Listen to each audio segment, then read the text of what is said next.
as 9 primeiras cestas, o que que a gente alcança? E qual que é a promessa que foi feita?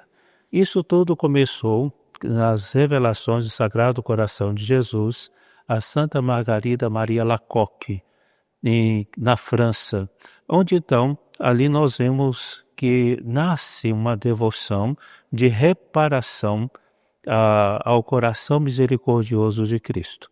No momento em que se ficavam diferentes as coisas de Deus, então ali então veio esse caminho. Então o Jesus aparecer a Santa Margarida Maria de Alacoque pediu isso, que a gente pudesse ter os mesmos sentimentos de Cristo. E aqui, para que alcançássemos isto, veio o que vem se desenvolvendo, que a gente chama de amor de reparação. É interessante porque o que é uma reparação? Quando a gente faz alguma coisa que não foi boa e temos uma contrição, significa uma dor profunda, a gente repara, ou seja, colocando mais amor. Isso é costume, né? Muito comum. Até quando você vê alguém fazendo coisas boas muito intensamente, você pode pensar, será que está reparando? É muito comum que a gente faça isso. Então, o Sagrado Coração de Jesus veio pedir a todos nós um amor de reparação. Às vezes a gente vê pessoas agredindo, atacando a igreja, atacando Nossa Senhora, e a gente, com justiça, a gente se irrita e ficamos tristes com o que está acontecendo. Mas veja que interessante, ao invés da gente tentar agir de forma violenta, ou mesmo, às vezes, a gente até tentando defender, até piora. Tá, vou defender Nossa Senhora. Aí eu começo a falar e no final das contas eu exponho o nome dela e os ataques aumentam. Ao invés da gente conseguir um bem, a gente aprofunda o mal. Então, por isso que muitas vezes, o que é um amor de reparação?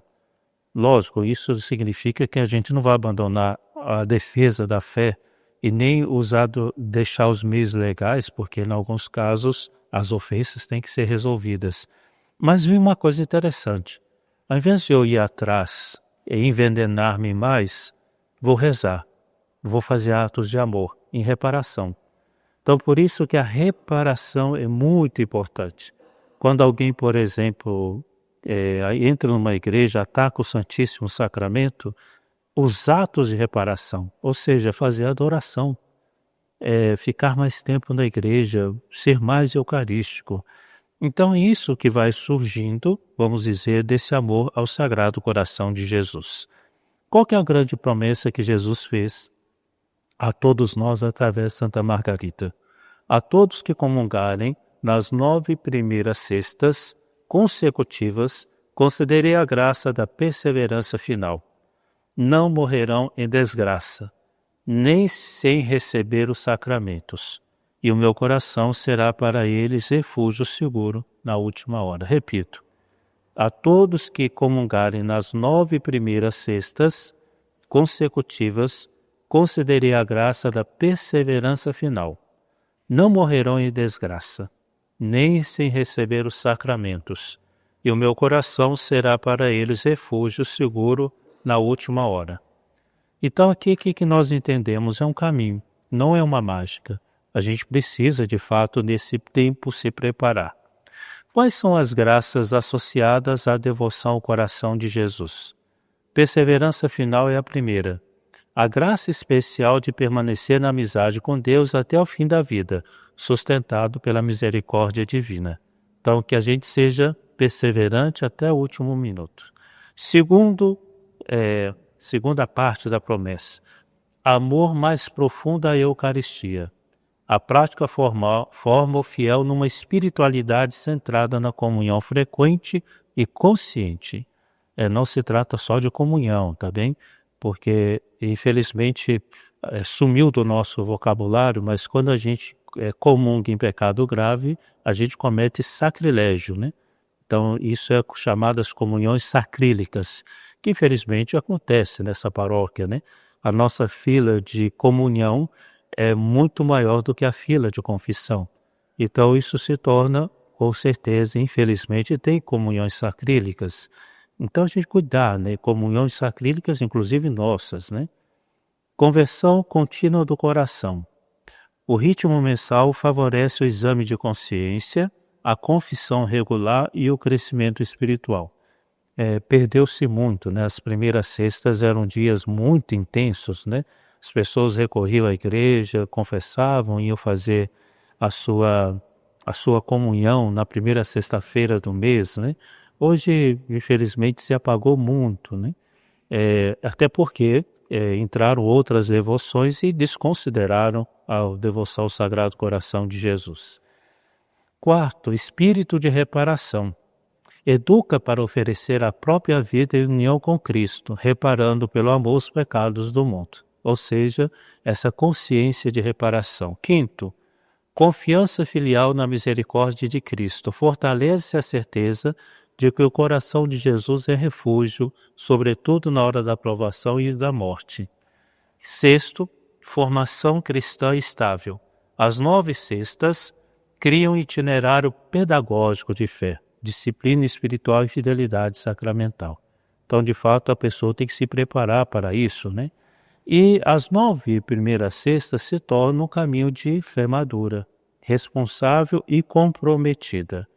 É preciso, então, que a gente pense assim: o Senhor que tanto nos amou, amarei como Ele amou.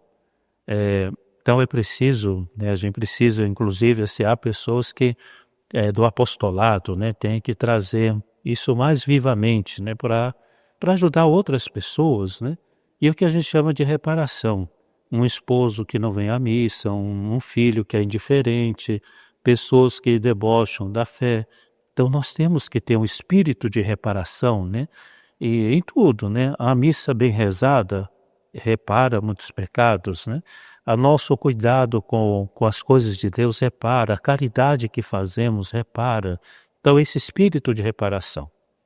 Acompanhado dos 9 primeiras sextas, nós temos os 9 primeiros sábados. E como surgiu? As 9 sextas surgiram com Santa Maria Margarida Alacoque. Quem falou a ela foi o próprio Cristo, né, na sua aparição. Os 5 primeiros sábados, aqui entram os meninos de Fátima. E foi explicitado melhor a partir de 1925, portanto há 101 anos, vamos dizer assim, através de Lúcia. A devoção consiste em praticar durante 5 primeiros sábados consecutivos. Quais são? Confissão sacramental, então no próprio sábado ou em data próxima, com intenção de reparação. Então nunca se esqueçam isso, tanto o coração de Jesus como o coração de Maria esperam de nós reparação, ou seja, colocarmos amor, né? Segundo, comunhão eucarística. Comunhão eucarística. Terceiro, recitação do terço. Recitação do terço. Por isso que a gente chama de cenáculo, né? A gente tenta rezar o terço, enfim. 15 minutos de meditação dos mistérios do Rosário. Não é sempre, mas convém que a gente possa fazer uma meditação passando os mistérios, né? Tudo feito com a intenção de reparar as ofensas contra o Imaculado Coração de Maria. Então são esses 5, né? Confissão, comunhão, terço, 15 minutos de meditação e intenção de reparação às ofensas contra o Coração de Maria. A promessa de Nossa Senhora foi a seguinte: assistir na hora da morte com todas as graças necessárias para a salvação a todos aqueles que praticam a devoção dos 5 primeiros sábados. Então vamos cuidar desses 5 primeiros sábados, né? Que começa agora fevereiro, março, abril, maio, junho. Então a gente vai comungar no mês já dedicado ao Sagrado Coração de Jesus. Quais as graças espirituais que recebemos os sábados? Primeiro, salvação na hora da morte. Salvação na hora da morte. A gente espera que quando a gente for morrer, a gente alcance a graça de, na hora da morte, sermos salvos, né? Purificação do coração e espírito de reparação. Começar a colocar amor em tudo, né? Aprofundamento da vida de Nossa Senhora. ter uma relação filial, conhecer, amar, estar próximo de Nossa Senhora. Intimidade com os mistérios de Cristo. O terço ou rosário nos educa para a vida de Cristo. Então, nunca podemos esquecer isso, né? Vez ou outra, nós nos sentimos humilhados porque a gente sabe pouco Bíblia, né? Nós católicos acho que não sabemos muito da Bíblia, né?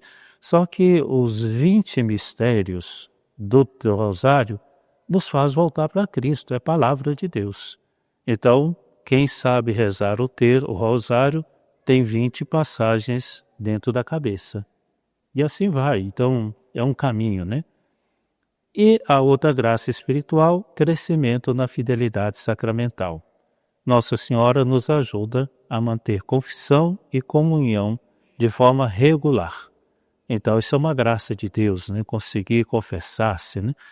Na pesquisa que estamos fazendo na paróquia, aparece como índice de dificuldade em confessar vergonha, né?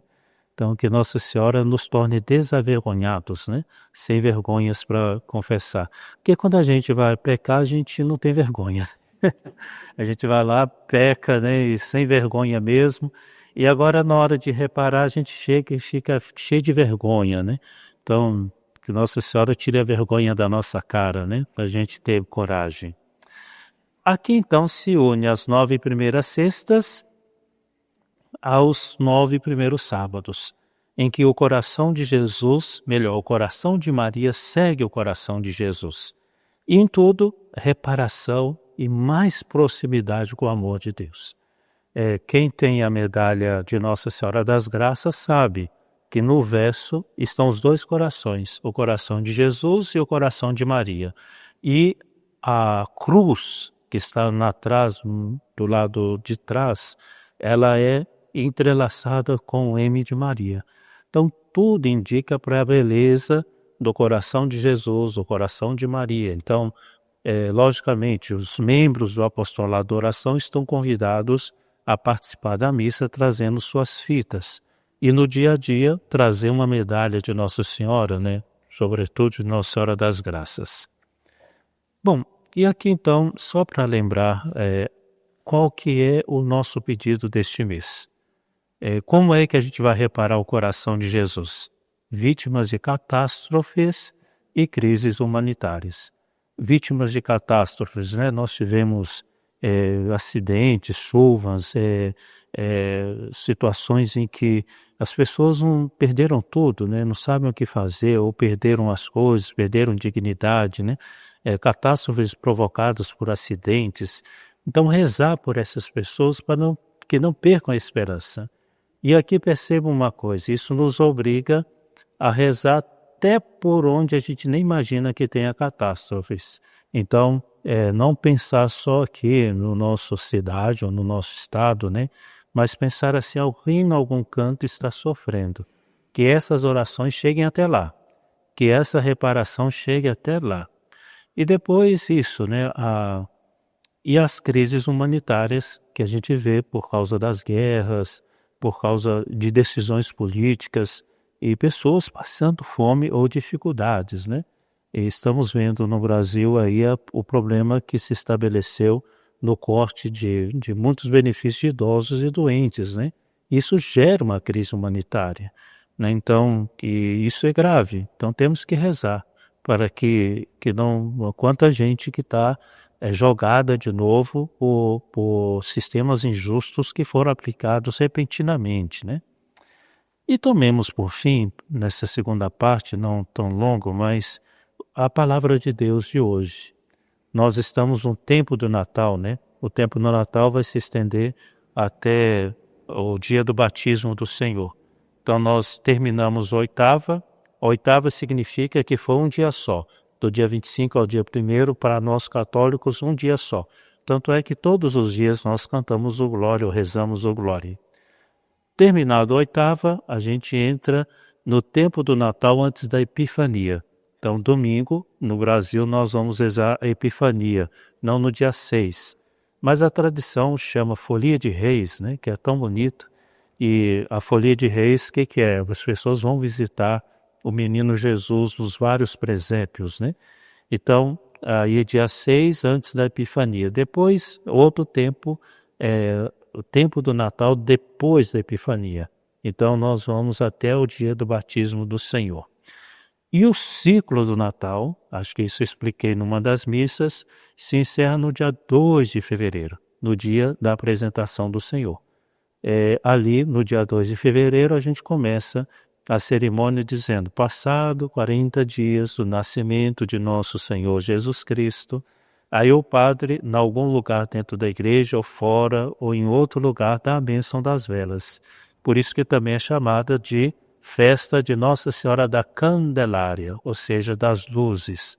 E a gente abençoa as velas, e essas velas acesas, nós fazemos uma procissão, ou seja, está aqui uma das procissões obrigatórias durante o ano. A da luz, dia 12 de fevereiro, depois a procissão do Corpus Christi e Domingo de Ramos. Domingo de Ramos e Corpus Christi são as 3 obrigatórias. Fora isso, não, as outras são devocionais, né? Enfim, então assim, o ciclo fecha no dia 2 de fevereiro. Então nós estamos no tempo do Natal, antes da Epifania. E a primeira leitura de hoje é São João, aliás, primeira leitura é o Evangelho. Ele vai perguntar: quem é mentiroso, senão aquele que nega que Jesus é o Cristo? O anticristo é aquele que nega o Pai e o Filho. Então aqui tem um tema que é interessante para nós, a história do anticristo, né? Quem é o anticristo? Quando virá o anticristo, né? É todo aquele que nega o Filho, também não possui o Pai. Quem confessa o Filho, possui também o Pai. Permanece dentro de vós aquilo que ouvistes desde o princípio. Se tudo que ouvistes desde o princípio permanecer em vós, permanecereis com o Pai e o Filho. A leitura continua, mas lá na frente diz assim: a sua unção vos ensina tudo, e ela é verdadeira e não mentirosa. Por isso, conforme a unção de Jesus vos ensinou, permanecei nele. Agora, filhinhos, permanecei nele. Tão bonito isso, né? O jeito de São João. Mas algumas coisas bem simples, né? Foi dado da gente negar a Trindade Santa. É isso que já aparece em São João, e já aqui todos nós temos que ter muito cuidado. Separar Cristo das pessoas, o Pai e do Filho. Porque que Jesus vem nos mostrar? Que lá no céu existe 3 pessoas relacionando. Então Deus não é um ser individual. Então São João vai dizer assim: quem que é o anticristo? É aquele que nega o Pai e o Espírito, que não entende a Santíssima Trindade. O termo anticristo não é simplesmente uma figura que virá, mas algo que vai acontecendo. Então, quando a gente não ama a Deus em quem Ele é, Pai, Filho e Espírito Santo, nos tornamos anticristo. Então, anticristo não é uma figura que vem cheia de maldade: deixa eu vir aqui que eu vou acabar com o mundo. Não, somos nós, infelizmente. Todas as vezes que a gente não é com Cristo, nos tornamos anticristo. E não só de forma doutrinal, que alguém pode pensar: não, eu professo Pai, Filho e Espírito Santo. E a caridade e o amor? Porque nada adianta termos afirmação doutrinal se eu não viver o amor. Nada adianta eu ter conceito se eu não tiver amor. Então, por isso, posso me tornar um anticristo por aí. E atenção para uma coisa, né? A caridade com Deus, o amor com Deus, que a gente pensa na caridade com o próximo, né? É muito comum a gente dizer: ah, padre, pessoa tal não é muito de igreja, mas ele faz caridade. Certo, mas o que se espera também é caridade com Deus, amor com Deus. Entende? Por quê? Amar as pessoas ou dar às pessoas o que elas necessitam pode entrar no jogo da nossa vaidade. Olha, eu ajudo as pessoas e as pessoas admiram, né? Olha, é tão bom, é isso mesmo, que pessoa boa. Isso é vaidade, é orgulho. Agora, descobrir o caminho, caridade com Deus, vida de oração, confissão, Santa Missa. Olha, se não houver essas coisas, esqueça. Esqueça, não vai ter caminho para o céu. Deus pode considerar o bem que fazemos, sem dúvida alguma, Mas se não tiver amor a Deus ou caridade com Deus, se torna vaidade. E no final a gente volta para o primeiro pecado capital, a soberba, a vaidade, que domina tudo que nós somos, né? O termo anticristo, então, nos faz pensar em nós. A chave que o São João vai propor é que é preciso permanecer. Esse verbo é muito interessante em São João. Ele fala, permaneça, fica ali. Olha, o galho não pode ser tirado da videira, permaneça na videira, assim vai. Permanecer na palavra, permanecer em Cristo, permanecer no Pai com a ajuda do Espírito Santo. No fundo, você sabe o que São João está dizendo? A gente só vai se salvar se a gente estiver com outros. Ninguém se salva sozinho. E ninguém vai chegar ao céu sozinho, porque pode alguém pensar assim, eu rezo, eu faço as coisas de Deus, estou garantido. Se você não levar a gente para o céu, você não chega lá não. Então a nossa fé é relacional. Até porque tem uma coisa assim, seria tão absurdo, imagine uma mãe, né? Cheguei no céu, né? Que meus meninos se lasquem, né? Será que uma mãe pensaria assim? Ou um pai, né? Fala assim, ainda bem, cheguei no céu, meus filhos estão perdidos mesmo, ó, lascados, fiquem aí, fiquem. Seria normal isso? E nós, né? Com os nossos amigos, né? A gente tem amigos que a gente sabe que a gente tem que rezar muito por eles, né? A gente vai estar, nossa, cheguei no céu, agora estou livre daquele sujeito que agora pronto, né? Cheguei no céu mesmo porque aquele só provocava inferno na minha vida, né? Será que é isso, né? Não, por isso que a fé é uma relação. Olha, quando a gente encontrar a salvação dada por Deus, nós teremos o amor de Deus. E o amor de Deus vai nos fazer olhar para as pessoas que passaram pela nossa vida. E vai ter um pouco de sofrimento no céu, como Deus tem. Porque a gente vai pensar assim, poxa, tal pessoa, eu queria tanto que ela chegasse aqui, que ela tivesse uma vida melhor, né? Lembra lá a história do Lázaro, né? Aquele homem lá que se perdeu, você vai dizer aos meus irmãos, né? Então, é preciso que a gente pense que é a relação. E aqui vamos parar com essa cultura da desconfiança. Eu confio só na minha mãe, né? Aí a mãe morre e não confia mais em ninguém. Não, nós devemos confiar nas pessoas. Padre, mas engana a gente, tem violência no mundo, sim. Mas você não vai chegar ao céu se não confiar, se não amar as pessoas. Tem coisas ruins? Tem. Temos que ter prudência? Sim. Mas se a gente deixar de confiar, a vida fica sem graça. Começa por aí. Nós já estamos diante de um fenômeno.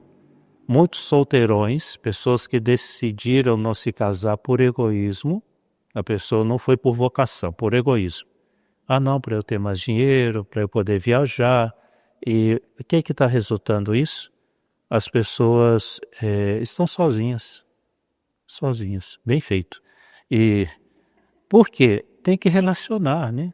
Tem que encontrar as pessoas, tem que abrir a casa, tem que ter amigos, tem que cultivar amigos, né? Enfim,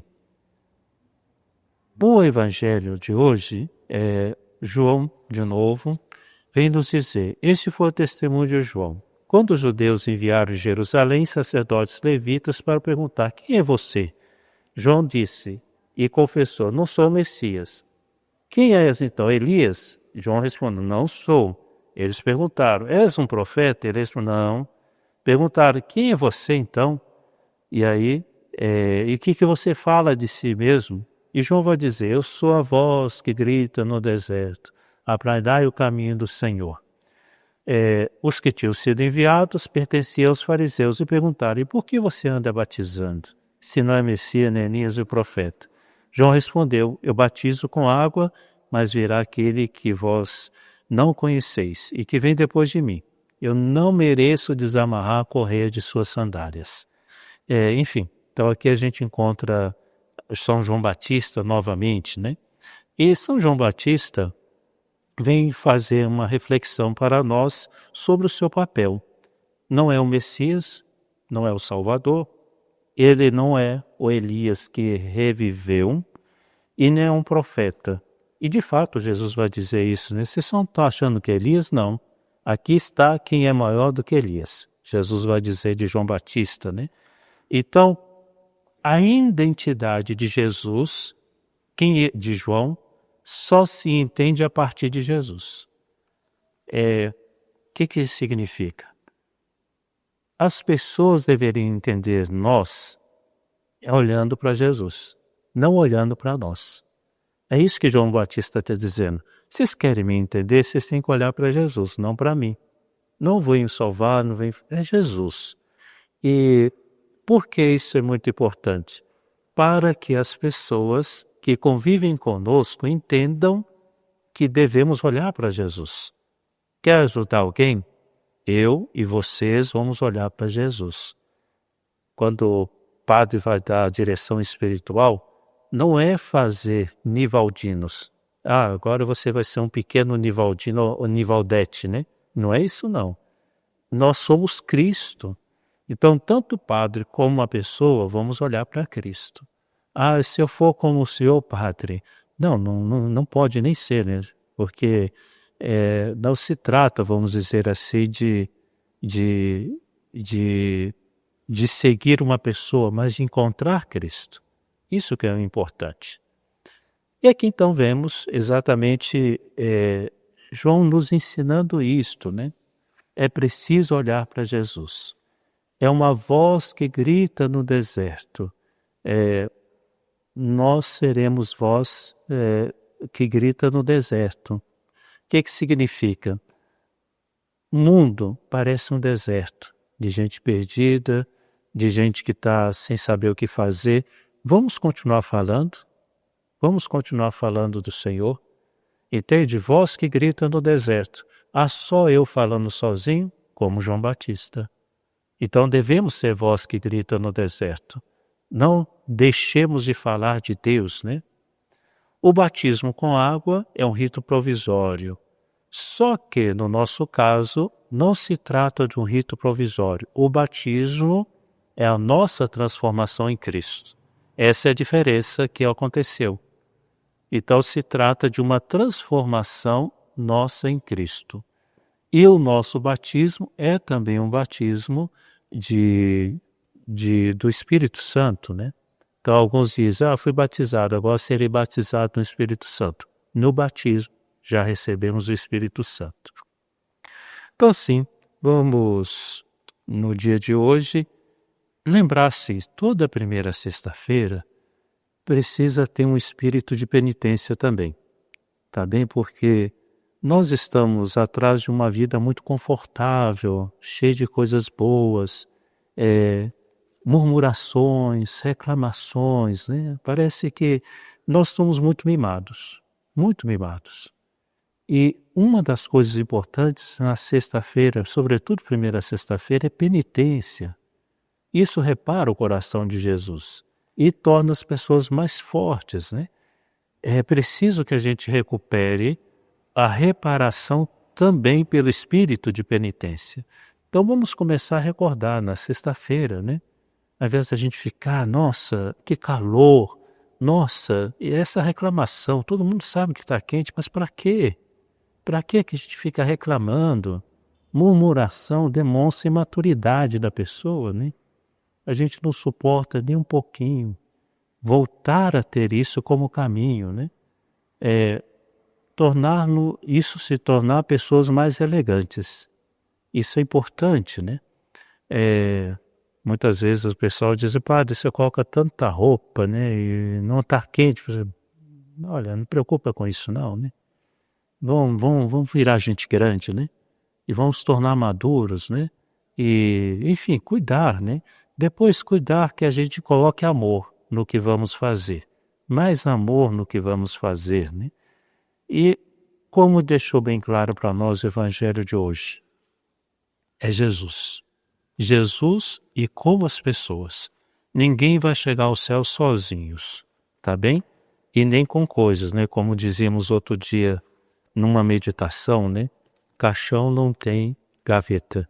Então não adianta. Então vamos dar um jeito da gente chegar no céu com aquilo que é mais precioso, o nosso coração.